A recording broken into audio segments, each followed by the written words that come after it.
नमस्कार दोस्तों, इस वीडियो लेक्चर में हम डिस्कस करेंगे माध्यमिक शिक्षा बोर्ड राजस्थान अजमेर के आपके 10th क्लास के पाठ्यक्रम के बारे में, जिसमें आपके 2025 में नया पाठ्यक्रम जारी किया गया है। अब हम इसमें क्लास 10th के सामाजिक विषय के बारे में अध्ययन इसके पाठ्यक्रम के बारे में विस्तृत चर्चा करेंगे। इससे पहले हमारे पिछले लेक्चर में हमने हिंदी, इंग्लिश और आपके जो साइंस है इसके सिलेबस के बारे में टोटल डिस्कस कर ली हैं। इसका लिंक हमें वीडियो के डिस्क्रिप्शन में मिल जाएगा, आप वो भी देख सकते हो। अब हम बात करेंगे इसके सामाजिक अध्ययन के बारे में। तो सामाजिक विज्ञान में आपका एक प्रश्न पत्र यहाँ पर रहने वाला है, जिसकी समय सीमा है वो आपकी 3.25 घंटे तक ये पेपर होगा। प्रश्न पत्र में जो अंक होगा वो आपके 80 नंबर का रहने वाला है। 20 नंबर के आपके 17 अंक स्कूल से भेजे जाएंगे और टोटल आपका 100 नंबर का पूर्णांक हो जाएगा। अब हम बात करें कि इसमें कौन से चैप्टर रहने वाले हैं, तो सबसे पहले आपको बता दें कि यहाँ पर आपकी यूनिट टेस्ट है, जिसमें आपको कुछ इवेंट और प्रोसेस पढ़ने हैं। इसमें पहला है कि यूरोप में राष्ट्रवाद का उदय किस प्रकार होता है, वो आपका पहला चैप्टर है। ये चैप्टर आपका 4 नंबर का रहने वाला है। और इस चैप्टर के बाद में इस चैप्टर में कुछ पॉइंट दिए हुए हैं। जैसे आपको बता दें कि सबसे पहले आपको फ्रांसीसी क्रांति और राष्ट्र का जो विचार है, इसके अलावा यूरोप में जो राष्ट्रवाद का निर्माण होता है और क्रांतिकारी जो युग चलता है उसके बारे में। इसके बाद में जो जर्मनी और इटली का निर्माण है, और फिर आपका है राष्ट्र की जो दृश्य कल्पना है और राष्ट्रवाद और साम्राज्यवाद के बारे में आपको पढ़ना है। नेक्स्ट हम बात करें, वो आपका टॉपिक रहने वाला है भारत में राष्ट्रवाद। भारत में राष्ट्रवाद के बारे में हम पढ़ें तो इसमें आपको सबसे पहले प्रथम विश्व युद्ध और खिलाफत आंदोलन, असहयोग आंदोलन के बारे में पढ़ना है। फिर आपके आंदोलन के भीतर वे अलग अलग धारा, जिसमें आपको सविनय आज्ञा आंदोलन पढ़ना है और सामूहिक अपनोपन का भाव आपको यहाँ पर पढ़ना है। नेक्स्ट आपकी दूसरी यूनिट है, वो आपकी यूनिट रहने वाली है, सेकंड यूनिट है वो जीविका और अर्थव्यवस्था एवं समाज। ये सब यूनिट आपको पढ़नी है। इसमें आपका जो दूसरी यूनिट के अंदर जो आपका तीसरा चैप्टर है, इसमें आपको पढ़ना है भूमिमंडलीय विश्व का बनना, मतलब किस प्रकार इस विश्व बना है। इसमें आधुनिक युग से पहले 19वीं शताब्दी के बाद और जो आपके विश्व युद्ध हुए उसमें अर्थव्यवस्था और विश्व अर्थव्यवस्था के पुनर्निर्माण, ये सब आपको पढ़ना है। फिर आपका अगला चैप्टर है औद्योगिकरण का युग, जिसमें आपको औद्योगिक क्रांति से पहले जो भारत किस प्रकार था वो आपको यहाँ पर पढ़ना है। फिर इसके अलावा आपको आगे आपको क्या टॉपिक पढ़ना है। नेक्स्ट आपका है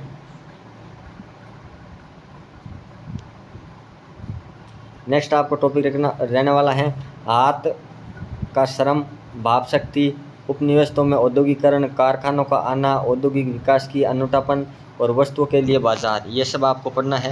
नेक्स्ट आगे टॉपिक की बात करें तो आपकी थर्ड यूनिट यहाँ पर आ जाती है। थर्ड यूनिट में आपको क्या पढ़ना है, थर्ड यूनिट में आपको एवरीडे दैनिक जीवन में आपकी जो संस्कृति और राजनीतिक है वो पढ़नी है। इसमें आपको जो शुरुआती मुद्रित पुस्तकें हैं, यूरोप में मुद्रण का आना है, मुद्रण क्रांति और इसका प्रभाव पढ़ने की उन्मादे, 19वीं शताब्दी। इसके अलावा भारत और मुद्रण संसार, धार्मिक सुधार, सामाजिक वैश्य, प्रकाशन के नए रूप, मुद्रण व प्रतिपत्ति, ये सब आपको पढ़ने हैं। नेक्स्ट हम अगले चैप्टर की बात करें तो वो आपकी अगली पुस्तक है, अगली पुस्तक का आपका नाम है वो है समकालीन भारत सेकंड। ये आपकी भूगोल की पुस्तक चलती है। इसमें आपको क्या पढ़ना है, पहला चैप्टर है आपके संसाधन और विकास। इसमें संसाधन के प्रकार, संसाधन का विकास, भारत में संसाधन नियोजन और भू संसाधन, भू उपयोग, भारत में भूमि का उपयोग, प्रारूप, भू निम्नीकरण, संसाधन के उपाय और मृदा संसाधन, मृदाओं का वर्गीकरण, मृदा अपर्दन व संरक्षण, ये सब आपको पढ़ना है। अगला आपका चैप्टर रहने वाला है वो चैप्टर है आपका वन्य जीव और संसाधन, ये आपको पढ़ना है। नेक्स्ट आपका चैप्टर है वो जल संसाधन। आगे हम बात करें तो आपका चैप्टर रहने वाला है कृषि के बारे में आपको पढ़ना है। उसके बाद में आपका चैप्टर है जो आपके खनिज व ऊर्जा संसाधन है उसके बारे में आपको पढ़ना है। और इसके बाद में आपको विनिर्माण उद्योग के बारे में यहाँ पर आपको पढ़ना पड़ेगा, विनिर्माण उद्योग। फिर आपका है राष्ट्रीय अर्थव्यवस्था एवं जीवन रेखाएँ, ये चैप्टर है आपका। फिर आपका जो नेशनल जो इकोनॉमिक है उसके यहाँ पर चैप्टर आ जाते हैं। उसमें आपको नेशनल इकोनॉमी में आपको पढ़ना है ट्रांसपोर्ट, परिवहन के बारे में हम बात करें तो आपको रोडवेज, रेलवे, पाइपलाइन, वाटरवे और मेजर सी पोर्ट, जिसमें आपको एयरवे, कम्युनिकेशन, इंटरनेशनल ट्रेड और टूरिज्म, ये सब आपको पढ़ना है। नेक्स्ट आपका इसके बाद में जो पुस्तक आती है उस पुस्तक का नाम है लोकतांत्रिक द्वितीय। जो आपकी लोकतांत्रिक राजनीति की सेकंड बुक आती है वो आपको 10th में है। इसमें आपको सत्ता की साझेदारी के बारे में पढ़ना है, संघवाद के बारे में आपको पढ़ना है।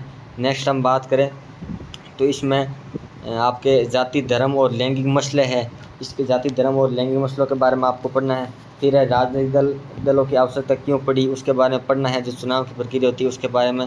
फिर आपका नेक्स्ट टॉपिक है वो आपके लोकतंत्र के परिणाम है। नेक्स्ट आपका चैप्टर है लोकतंत्र के परिणाम, ये आपको पढ़ना है। फिर उसके बाद में आपकी लास्ट बुक आ जाती है अर्थशास्त्र। अर्थशास्त्र में हम बात करें, अर्थशास्त्र में आपका पहला चैप्टर रहने वाला है विकास। फिर अगला चैप्टर आपके हैं भारतीय अर्थव्यवस्था के जो क्षेत्रक हैं वो पढ़ने हैं। इसके अलावा मुद्रा और साख के बारे में आपको पढ़ना है। नेक्स्ट आपका टॉपिक है मुद्रा और साख। फिर आपका वैश्वीकरण व भारतीय अर्थव्यवस्था के बारे में पढ़ना है नेक्स्ट चैप्टर। फिर है उपभोक्ताओं के कौन कौन से अधिकार हैं, उपभोक्ताओं के अधिकार के बारे में आपको पढ़ना है। यहाँ पर आपका ये पुस्तक हो जाती है पूरी। थैंक्स।